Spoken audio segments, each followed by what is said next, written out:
Hey y'all, thank you for joining me on another video. Hopefully your new year is going well. Mine could be better, but it could be way worse. Um 5 days before Christmas, I get a notice on my door that my landlord is wanting me to move. Gave me 30 days. Yay me.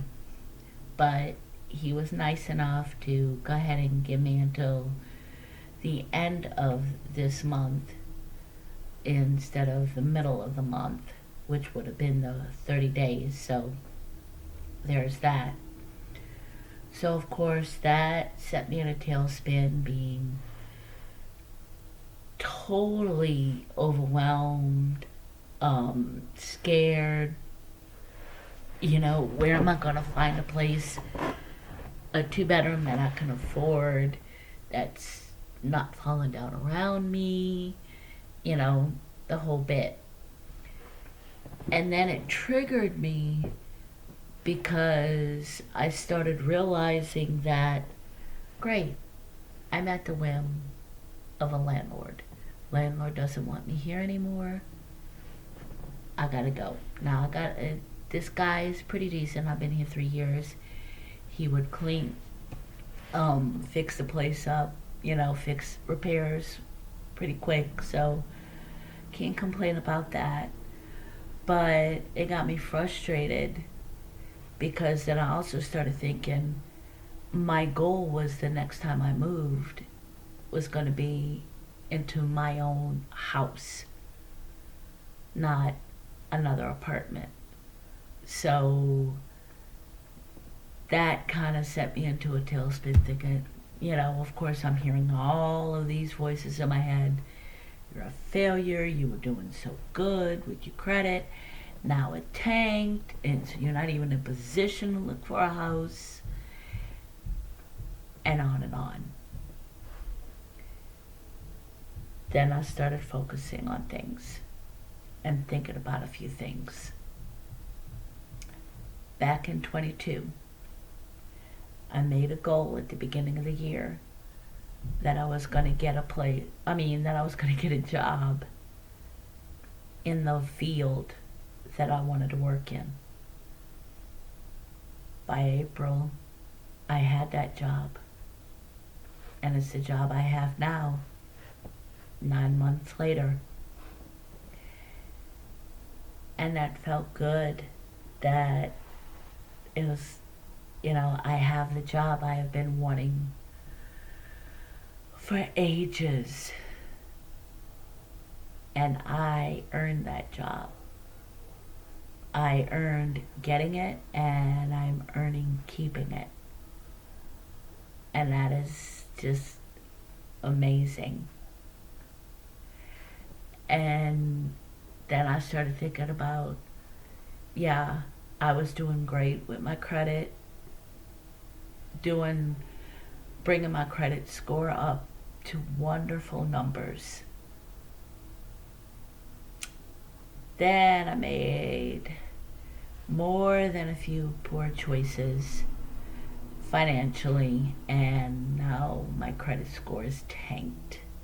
And when I say tanked, I mean tanked. But I am still in the position, especially because of this job, to build it back up. Yeah, it's a setback, but I don't have to live there. I can just keep going, pay off my debts, get things in order, and bring my credit score back up to where, who knows, next year after my lease is up for my new place, who's to say I won't be in a position to get a place then? You never know. And it feels good to know that the possibility is even there. Because when I was with my ex, that wasn't even a possibility. I would not have even thought of it. So I would not have been able to even dream about it. So it's nice to know that I can do this. You know, that the possibility is there. And that if I don't, it won't be because of him. And I started thinking about all the things that I've accomplished in my life. And in the past 2.5 years, believe it or not, March will be 3 years. I've accomplished way more than I have in the past 30 some. And when I started focusing on that, that kind of helped me pull me out of what I was going through. And then I was looking at a video one day about childhood trauma and thinking about my childhood. And though I had a pretty decent childhood, so to speak, I mean, when I was a younger child, before the age of 12, I had some issues, but it could have been worse. But one of the things that stands out actually explains why I married a narcissist. Now, I like to preface to say that my father, in looking back and knowing what I know now about the actual narcissistic personality disorder, I don't think my father had that, but he definitely had narcissistic tendencies. And I believe that a big part of it was because of his upbringing. Because when he was born in 1938, his parents had to get married. My grandmother was a bar singer. From what I'm told, she had a very beautiful voice. My grandfather was a very talented piano player for a Dixieland jazz band that traveled the world. I'm told that my grandmother was 19 when she had my father. She wasn't ready to settle down. And she and my grandfather ended up divorced. And for whatever reason, I don't know how my grandmother ended up in California, but she did. And long story short, my great-grandmother wound up raising my father. And my great-grandmother's biggest fear was that my grandmother was going to come back one day and say, okay, I'm taking Glenn back, my father. And so my great-grandmother spoiled him, pretty much gave him anything he wanted. And since her 3 sons that she had, my father's uncles, well, 2 of them were uncles and then my father's father, they were all grown and out of the house. My father was like an only child. So, of course, basically, my grandparents' world revolved around my father. And so that's where he gets his entitlement from. He got pretty much anything he wanted because my grandmother, like I said, was afraid that my grandmother would want him back one day. So she figured if she spoiled him, gave him whatever he wanted, he would choose her over my grandmother if it came down to it. Basically, she was buying his love.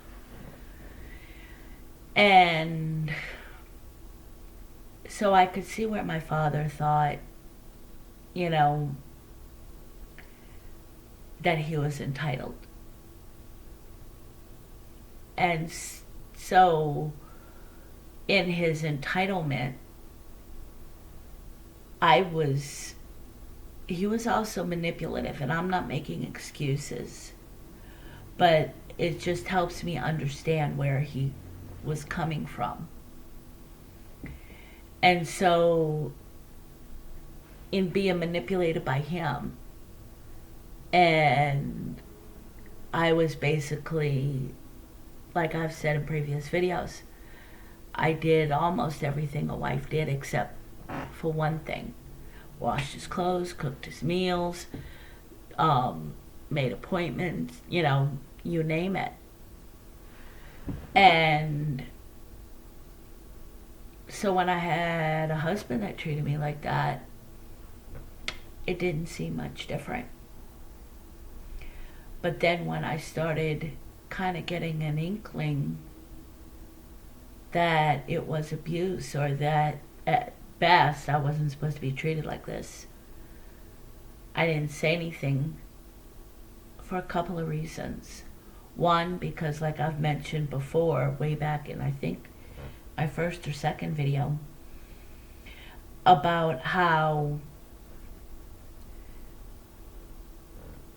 I was given a book that to this day, I don't believe in book burning at all, but I would burn this book. I would burn every copy because it is the most toxic book. Talking about basically when you have an abusive husband, be submissive. Be submissive, be the good wife, do whatever he wants, and then pray for him.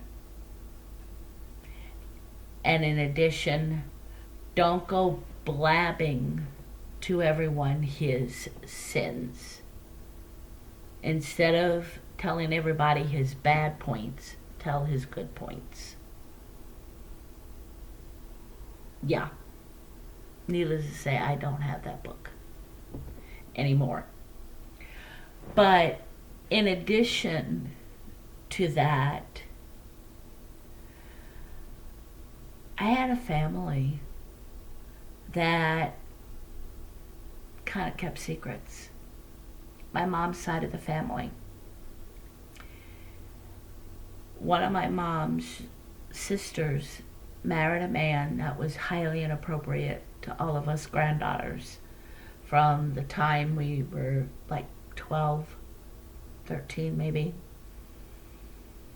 Very inappropriate, making lewd comments to us about our looks or about what he would like to do. Telling very dirty jokes that always made me uncomfortable because he was an adult. It's one thing when you're with a fellow 13-year-old in middle school and a 13-year-old tells you a dirty joke. That's funny. But not when a grown man that's 12, 15 years older than you. He was about 15 years older than me. That's no. And my mom brought up a comment the other day. I went to visit her and she was talking, and we got to talking about this uncle. And she said that he was a lowlife, so-and-so, and that everybody saw it, but everybody loved my aunt and respected her too much to tell her about him. And I didn't say anything, and I didn't think about this until later, but it's like, is that really respect? Should she have not known? Should she have not been told about what happened, what he was doing? But in working through this, it also dawned on me that there were times he was highly inappropriate with me, right in front of her. She would be right there with him right there, um, saying the lewd jokes or whatever, and she thought it was funny. So, because she thought it was funny, I didn't think it was, but I figured, okay, maybe it's, So, inadvertently, that was setting me up. She didn't know. And in looking back, also, seeing how he was, because he always had to have all of her attention. How their three children uh, ended up as well off as they have is a miracle, because he always had to have the attention. And it had dawned on me, I bet she was abused emotionally. Not so much physically, because he was disabled, so he didn't really have the strength to do that. But I bet she was abused emotionally and didn't even realize it, because a lot of people are abused emotionally and don't even realize it, don't even consider it abuse because it's not physical. I was one of those people that thought that. And the whole family knew about him and knew what he was, yet nobody said anything. They all just kept it to themselves. And it's like, it makes sense why I didn't say anything. And I don't blame my mom, because my mom was going by how she was raised. Because there's things that I'm finding out now that I'm an adult that happened in my family that, weren't talked about. And so she was raised in the 40s, 50s, People didn't talk about things like that like they do nowadays. And so she was raised in all of this, and so that's what I saw. And I computed, well, we don't like him, but we put up with him because of her. I remember he had gotten mad at my mother for something. This was many years ago. I was a teenager. And he yelled at her. Well, the next family get together, I wouldn't talk to him, because you don't yell at my mother, especially for something that it was a simple misunderstanding. And to be quite honest, because I didn't like him, I used that as an excuse, figuring it was a valid excuse. Well, then about a week or so later, I get a letter from my aunt admonishing me for disrespecting her husband. And it's like, I felt bad then, because she was an aunt that I respected and loved. She was the only aunt I could go to and talk to about anything. So I figured, okay, I disrespected her. I guess I owe him an apology. So I apologized for something I didn't even do wrong.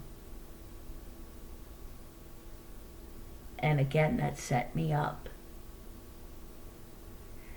And like I said, I don't blame my family. That's how they were raised. But that's why we gotta watch how we raise our kids. I look back, I wish I had known what I know now about raising kids back then when I was raising my three, because I would have done things so much differently. I'd have handled things so much differently. And that's why it's so important to learn so you can break that cycle, that generational curse.